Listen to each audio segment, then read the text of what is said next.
여러분 안녕하세요. 지난 시간 대마도 일반적인 사항과 함께 고려의 대마도 정벌과 교훈에 대해서 말씀드렸는데요. 오늘은 조선의 대마도 정벌과 교훈, 그리고 오늘날 대마도에 대한 우리의 대비책을 중심으로 말씀드리겠습니다. 지난 시간 대마도가 외구 소굴이 된 배경을 대마도 지역의 90% 이상이 산지로 되어 있어서 그들의 생존에 필수적인 식량을 외부에서 조달해야 했기 때문이라고 말씀드렸습니다. 1392년 한반도에서 태조 이성계가 조선을 건국한 후에도 외부에서 식량을 조달해야 하는 대마도의 여건은 변화가 없었기 때문에 무역 또는 약탈에 의존할 수밖에 없었습니다. 그러나 합법적인 무역은 절차가 쉽지 않았고 그들의 소요를 충족하지도 못했기 때문에 왜구는 계속됐고 보복 위협이 큰 한반도를 피해 중국 해안으로 방향을 전환했습니다. 그러다가 점차 가까운 조선 해안에 다시 출몰하기 시작했습니다. 그러자 태조 이성계가 다시 대마도 정벌을 계획하고 1396년 12월 김사영을 지휘관으로 대마도 정벌군을 편성했습니다. 한반도에서 두 번째 대마도 정벌입니다. 태조실록에 의하면 태조가 출전하는 김사영을 남대문 밖까지 나가서 전송하고 격려했다는 기록이 있으나 왜구가 투항해옴에 따라서 그들에게 관직을 주고 회유했으며 이때의 정벌은 무력 시위에 그친 것으로 보고 있습니다. 그 후 조선의 협조적이던 대마도주 소사다시계가 1418년에 죽고 그의 어린 아들이 집권하면서 해적 두목이 실권을 장악해 왜구 활동이 재개되었습니다.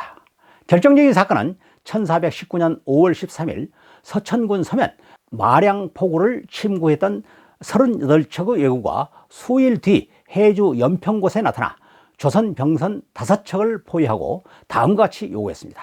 우리는 조선을 목적으로 온 것이 아니다. 중국으로 향하고 있다. 단지 양식이 떨어져 이곳에 왔다. 양식만 주면 물러나겠다. 전일 서천에서도 싸우러 한 게 아닌데 너희가 싸움을 걸어 응전한 것이다 라고 했습니다. 현지 관리는 쌀 5섬과 술 10병을 줬지만 왜구는 더 많은 것을 요구했습니다. 추가로 쌀 40섬을 줬지만 왜구는 더 많은 양을 요구하며 전달하러 간 사람까지 억류했습니다.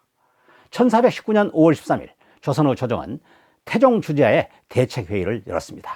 태종은 1418년 세종에게 양해하고 상왕으로 물러났지만 병권을 장하고 있었습니다.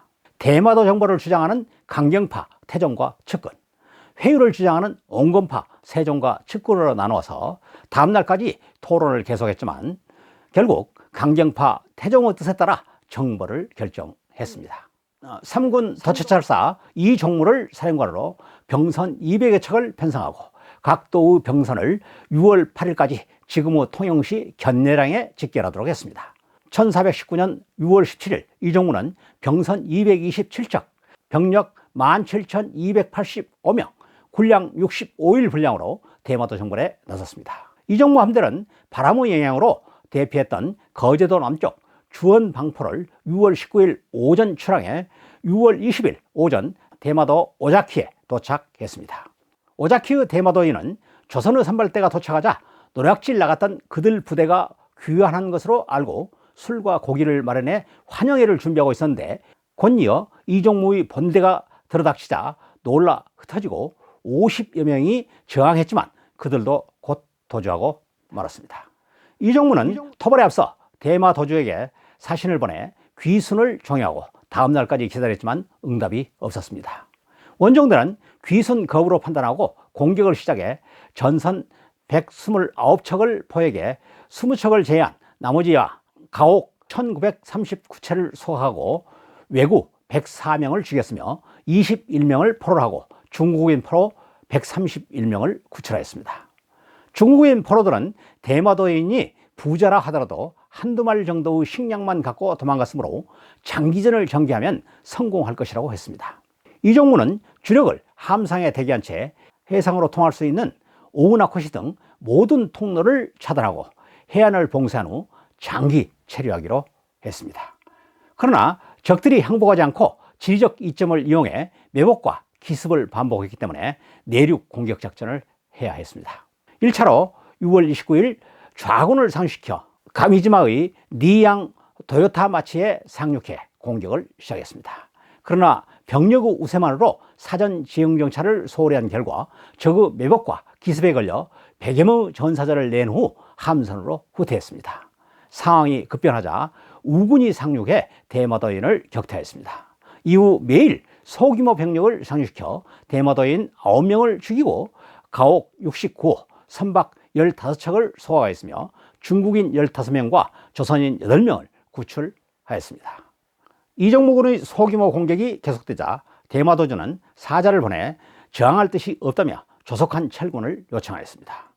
조선군은 식량 65일분을 비축해 50일 분량 정도가 남아있어 장기전이 가능했지만 7월엔 대마도에 태풍이 몰아칠 것으로 예상해 더는 지체가 곤란했습니다.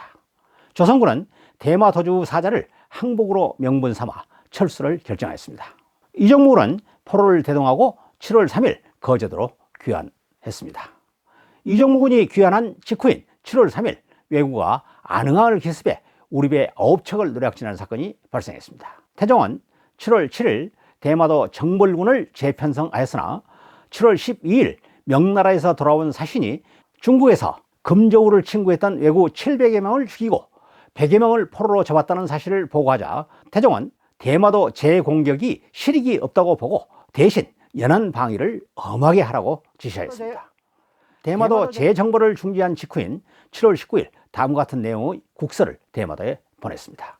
대마도는 원래 경상도 계림에 속한 조선의 영토다. 해적 행위가 유감스럽도다. 항복하여 군신관계를 회복하고 도민을 전부 이주시켜라. 이에 따르면 도주에게 관직을 주고 도민의 생활 안정을 약속한다. 따르지 않으면 다시 정벌할 것이다. 대마도주는 다음과 같이 대마도는 토지가 척박하니 거제도 등에 보내 주둔하게 하고 대마도를 조선의 영토 예에 따른 명칭과 인신을 주시면 신하의 도를 다하겠다라고 회답하였습니다. 그 후 대마도와 조선의 긴밀한 교류는 계속되었고 많은 대마도인들이 거제도 등 조선의 도서와 연안 지역에 정착해 살게 되었습니다. 그리고 오늘날 2019년까지만 해도 대마도와 한반도의 지리적 거리만큼의 긴밀한 관계는 계속되었습니다. 코로나 사태와 일본 불매운동 전까지 매년 20만 명 정도의 한국인이 대마도를 방문해 대마도 관광객 90% 이상이 한국인일 정도로 교류가 많았습니다. 그렇지만 대마도 주민의 대한민국에 대한 인식은 그리 좋지 않은 것 같습니다. 정치적으로 일본의 혐한 분위기에 편승하고 있기 때문으로 보고 있습니다. 핵심적인 요인이 독도 영유권 문제와 함께 한국 사회에서 급증하고 있는 대마도 영유권 문제도 대마도 주민의 한국 인식에 영향을 미치고 있습니다. 따라서 저희 개인적인 견해는 대마도 문제의 접근 방식을 달리해야 할 필요성이 있다고 봅니다. 영유권을 주장하는 직접적인 접근보다는 그들과 현실적인 경제적, 문화적 교류를 확대해 나가는 점진적인 간접 접근 방식이 필요하다는 것입니다. 영유권 문제는 가급적 접어두고 대마도를 부산의 경제권에 편입해 문화적 교류를 확산하는 방식이 효과적일 수 있습니다. 예를 들어 그들의 응급 환자 발생 시 이송이 힘든 일본 열도보다도 부산으로 후송할 경우 인도적 지원에 의한 혜택 등과 함께 평소 유학생 교류 등으로 한글 사용 세대를 확산하는 등 경제적, 문화적 유대를 심화하는 방식으로 접근해 3만 명에 불과한 대마도 주민 중 최소한 2만 명 이상을 친한파 주민으로 만드는 것이 영유권 주장보다도 우리가 원하는 결과를 더 빠르게 얻을 수 있다는 생각입니다. 한편 최근 중일관계 변화와 함께 일본의 국면전환 카드에 대한 대비도 필요하다고 봅니다. 예를 들어 센카쿠 등의 위상에 변화가 생길 경우 위기에 처한 일본이 국면 타결을 위해 독도에 대한 무력 도발을 시도할 수도 있다는 것입니다. 이 경우 대한민국은 독도에서 강력하게 맞서야 하겠지만 이것만으로는 부족할 것입니다. 우리도 새로운 대안, 즉 역공격 카드가 필요할 것인데 이때 가장 적합한 목표가 대마도라고 생각합니다. 혹시라도 일본이 독도에서 무력 행위를 감행한다면 우리는 독도에서 강력한 응징은 물론이겠지만 전선을 즉각 대마도로 확대해 독도에 대한 대안 카드로 활용할 수 있어야 할 것이며 이를 위한 실행 구상을 마련해 두어야 한다고 봅니다. 오늘은 부산에서 불과 50km 해상에 있는 대마도 역사와 관련된 문제를 말씀드렸습니다. 최근 국내에서는 한일 관계가 악화하면서 대마도 영유권 주장이 부각하고 있습니다. 저는 일본 국적을 가진 3만여 명의 주민이 살고 있는 대마도 영유권 주장은 한일 두 나라와 대마도 주민의 감정만 자극할 뿐 실효성이 없을 뿐만 아니라 국익에 도움이 되지 않을 것으로 보고 있습니다. 따라서 대마도 문제는 현지 주민과 경제적, 문화적 교류를 확대해 대한민국에 대한 현지 주민의 인식을 바꾸어 나가는 것이 더 중요하다고 봅니다. 한편 일본의 독도 관련 무력 행사에 대비해 대마도를 우리의 역공격 카드로 활용하는 것도 필요할 것입니다. 여러분의 생각은 어떠신지요? 여러분의 다양한 의견을 댓글로 남겨주시면 다음 영상 제작에 참고하겠습니다. 다음 시간에는 임진왜란에서 대마도주의 전쟁 예방을 위한 활동에 대해서 말씀드리겠습니다. 여러분, 다음 영상에서 만나요.